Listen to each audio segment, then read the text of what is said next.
নমস্কার বন্ধুরা, কৃষ্ণা ফুড ওয়ার্ল্ডে আপনাদের স্বাগত। আজ আবারও একটি নতুন ভিডিও নিয়ে চলে আসলাম। আজ বাড়িতে এক ভিন্ন স্বাদের মুরগির মাংস রান্না করেছিলাম। চলুন তাহলে আপনাদের সাথে শেয়ার করি এই ভিন্ন স্বাদের মুরগির মাংসটা আমি কিভাবে বানালাম ও কি কি উপকরণ দিয়ে বানালাম সেটাই আপনাদের সাথে শেয়ার করব। এই মাংসটা কিন্তু খেতে যেমন সুস্বাদ হয় আর বানাতেও কিন্তু খুব বেশি টাইম লাগে না। দেখুন, আমি প্রথমে মাংসটা এখানে ভালো করে ধুয়ে পরিষ্কার করে নিয়েছি মাংসটা ম্যারিনেশন করব বলে।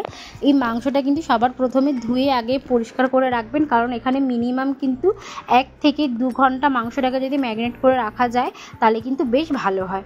তার জন্য দেখুন, আমি প্রথমে এখানে একটা বাটির মধ্যে মাংসটা নিয়ে নিয়েছি। এবার তার মধ্যে আমি দিয়ে দিচ্ছি বেশ খানিক পেঁয়াজ কুচি। এখানে প্রায় একটা মিডিয়াম সাইজের পেঁয়াজ কুচি কিন্তু আমি ব্যবহার করেছি। সাথে দিয়ে দিয়েছি স্বাদ অনুযায়ী নুন আর জিরে গুঁড়ো দিয়েছিলাম বড় চামচের 1 চামচ জিরে গুঁড়ো, আর ধনে গুঁড়োও দিয়েছিলাম বড় চামচে 1 চামচ জিরে গুঁড়ো। তারপরে দিয়ে দিয়েছি লঙ্কা গুঁড়ো, আর সাথে দিয়েছিলাম গোলমরিচ গুঁড়ো। আর এখানে যে পরিমাণ দইটা ব্যবহার করেছি, এখানে 1 কেজি মাংসের জন্য আমি কিন্তু 150 গ্রাম দই ব্যবহার করেছি। আর ঝালের পরিমাণটা একটু বেশি দিয়েছি বলে এখানে কিন্তু আবারও আমি বেশ খানিকটা লঙ্কার বাটা দিয়েছি। আমি কিন্তু এখানে লঙ্কা বাটা ব্যবহার করেছি বড় চামচের 1.5 চামচ লঙ্কা ব্যবহার করেছি লঙ্কা বাটা, আর দিয়ে দিয়েছিলাম বড় চামচের 1 চামচ আদা বাটা। দেখুন, দিয়ে কিন্তু ম্যারিনেশন করে রেখে দিচ্ছি আমি এখানে মিনিমাম 2 ঘন্টা রাখতে হবে। ততক্ষণে এদিকে সব কিছু আমি কেটে কুটে নিয়েছি। এদিকে কিন্তু প্রথমে পেঁয়াজ কেটে নিয়েছি কুচি করে, আর এদিকে নিয়েছি কিন্তু দেখুন গাজর কেটে নিয়েছি, এদিকে ক্যাপসিকাম কেটে নিয়েছি, আর নিয়েছি একটু ডুমো ডুমো করে, যেমন চিলি চিকেনে আমরা দিই পেঁয়াজ সেভাবে কিন্তু পেঁয়াজও কেটে নিয়েছি। আর নিয়েছি কিন্তু বেশ খানিকটা রসুন। এই রসুনটা ছাড়িয়ে নিয়েছি, রসুনটা বেটে দেবো না, রসুনটা কিন্তু থেতো করে দেবো, তার জন্য কিন্তু রসুনটা কেটে নিয়েছি আমি।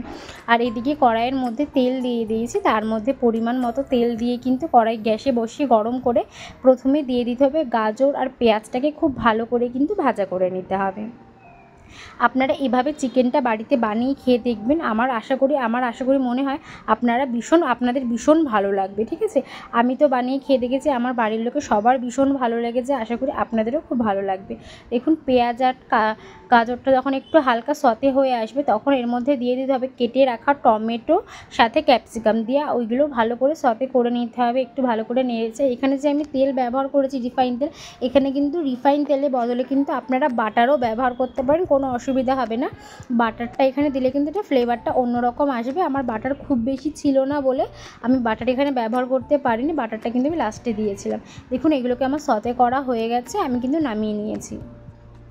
এবার কড়াইয়ের মধ্যে দিয়ে দেবো বেশ পরিমাণ সর্ষের তেল দিয়ে দেওয়ার পরে এর মধ্যে দিয়ে দেব গোটা লবঙ্গ দিয়েছি, 3টে শুকনো লঙ্কা, একটা তেজপাতা, সাথে দিয়েছি একটা গোটা জয়িত্রী আমি দিয়ে দিয়েছি। আর সাথে এখানে কিন্তু যে রসুনগুলো আমি নিয়েছিলাম সেইগুলো কিন্তু থেতো করে দিয়ে দিয়েছি। এবার রসুন আর এই মশলাগুলো একটু ভাজা হয়ে আসলে এবার এর মধ্যে দিয়ে দিতে হবে কুচিয়ে রাখা পেঁয়াজ।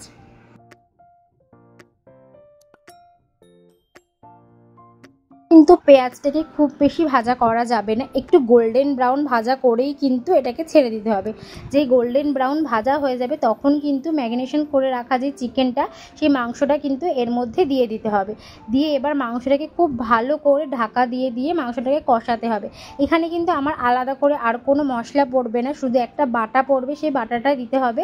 চলুন, এটা করতে করতে আমি কি বাটা দিয়েছিলাম সেটাও আপনাদের সাথে দেখিয়ে দেবো, এটা কীভাবে কী বাটা আমি দিয়েছিলাম। এবার কিন্তু আমি মিনিমাম 5 মিনিট ঢাকা দিয়ে রেখে দেবো 5 মিনিট। দেখুন, 5 মিনিট হয়ে গেছে, আমি ঢাকাটা খুলে নিয়ে দেখুন অনেকটা পরিমাণ জল বেরিয়েছে। দই এমনি মাংসতে দিলে নর্মালি অনেকটাই জল ছাড়ে, তারপরে কিন্তু আবারও আমার এখানে মাংস রয়েছে, মাংস থেকেও জল ছাড়ে, সেক্ষেত্রে আমি ঢাকা দিয়ে রেখেছিলাম, সে কারণে এখানে কিন্তু জল খুব বেশি ব্যবহৃত হয় না। জলটা কিন্তু এই জলটা দিয়ে যেটা হয় সেটা দিয়েই কিন্তু ব্যবহার হয়। আমি আবারও 5 মিনিটের জন্য ঢাকা দিয়ে দিয়েছি। এবার কিন্তু বলেছিলাম যে বাটারটা দিতে হবে। দেখুন, মিক্সিং জার নিয়ে নিয়েছি, তার মধ্যে বেশ খানিক নিয়ে নিয়েছি কাজু, কিশমিশ আর চাল মগজ, মানে কাজুটাও নিয়েছি বড় চামচের প্রায় 3 চামচ মতো কাজু নিয়েছি, আর চাল মগজও ওরকমই নিয়েছি। নিয়ে কিন্তু দেখুন একটা থিক পেস্ট বানিয়ে নিতে হবে। ওইদিকে তো আমার পেস্টটা রেডি হয়ে গেছে। এবার এদিকে দেখুন মাংসটা আমি খুলে দিয়েছি, 5 মিনিট হয়ে গেছে। আগে যে পরিমাণে জলটা বেরিয়েছিল এখন কিন্তু তার থেকেও বেশি জল বেরিয়েছে। আপনারা দেখুন, দেখলে কিন্তু বুঝতে পারবেন। আমি কিন্তু আবারও ঢাকা দিয়ে দেবো। এই মাংসটা কিন্তু মেনলি ঢাকা দিয়ে রান্না করলে বেশি বেটার হবে, তাহলে কোনো পরিমাণে জল লাগবে না। দেখুন এবার কিন্তু জলের সাথে তেল বেরিয়ে গেছে। আমি ঢাকনাটা আবারও খুলে দিয়েছি। এবার একটু ভালো করে নাড়াচাড়া করে কিন্তু আবারও ঢেকে দিতে হবে।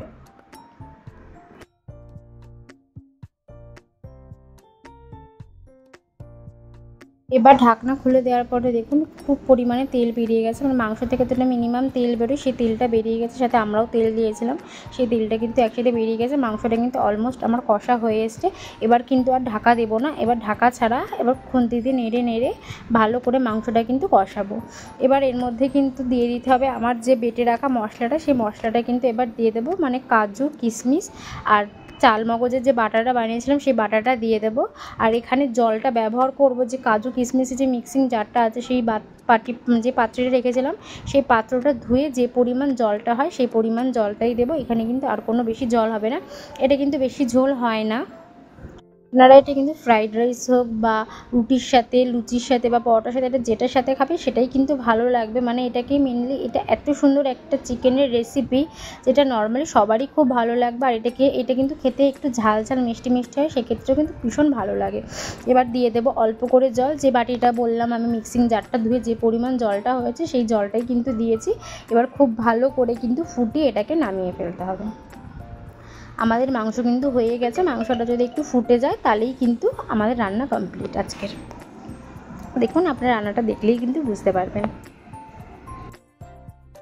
চিকেনটা কিন্তু অলমোস্ট আমার ফুটে এসেছে। এবার কিন্তু এর মধ্যে দিয়ে দিতে হবে সতে করে রেখেছিলাম যে গাজর, ক্যাপসিকাম, টমেটো, পেঁয়াজ, সেটা কিন্তু এর মধ্যে দিয়ে দেবো। এটাকে আপনারা যেটা খুশি নাম দিতে পারেন, ভীষণই খেতে সুন্দর হতে পারে, ভীষণই সুন্দর হয়। আমি তো প্রথমেই বললাম রুটি, লুচি বা এখানে ফ্রাইড রাইস যেটাই ব্যবহার করবেন এর সাথে সেটার সাথে কিন্তু খেতে অসাধারণ লাগবে। দেখুন আমার কিন্তু মাংসটা রেডি হয়ে গেছে। এবার গরম মশলা দিয়ে দিয়েছি। গরম মশলা দিয়ে কিন্তু এবার আমি একটু ভালো করে নাড়াচাড়া করে নামিয়ে ফেলবো। আমার কিন্তু আজকের এই চিকেনের রেসিপিটা রান্না হয়ে গেছে। এটা কিন্তু এক অন্য ধরনের, অন্য স্বাদে কিন্তু এই চিকেনটা আপনারা বলতেই পারেন ভীষণ সুন্দরই খেতে হয়। মানে ভীষণই আমাদের তো খুব ভালো লেগেছে। আর আমাদের বাড়ির লোক সবাই ভীষণ নাম করেছে এটা খেয়ে, বলছে এটা মানে এটা আপনারা যতবার বানাবেন বাড়ির লোক কিন্তু ততবারই খেতে চাইবে। আমার দেখুন এদিকে রান্না কিন্তু কমপ্লিট হয়ে গেছে, আমি নামিয়ে ফেলেছি। এবার ওপর থেকে কিন্তু আমি বেশ খানিক বাটার দিয়ে কিছুক্ষণ ঢেকে রেখে দেবো, ওই জন্য বাটারটা যেন গলে যায়, বাটারের ফ্লেভারটা যেন পুরো চিকেনের মধ্যে মিক্সড হয়ে যায়, যে কারণে কিন্তু আমি এটা ঢেকে রেখে দেবো। আর আপনারাও কিন্তু বাড়িতে এটা বানিয়ে খেয়ে দেখবেন। আর ভালো লাগলে like, comment, share and subscribe করতে কিন্তু একদমই ভুলবেন না।